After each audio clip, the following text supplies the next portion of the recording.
Pessoal, tudo bem com vocês?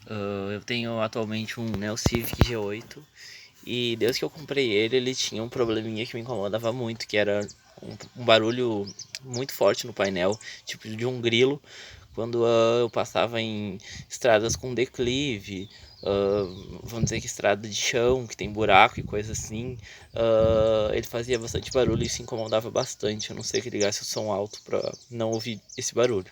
Já tinha tentado outras vezes encontrar o defeito, uns disseram botar espuma debaixo aqui atrás do porta-luvas, que tem tipo uma barra de ferro, mas não adiantou. E daí eu tive que desmontar inteiro o painel do carro para poder achar o barulho. E para minha surpresa era apenas um parafuso frouxo. Eu desmontei inteiro o painel dele. Vou mostrar para vocês aqui.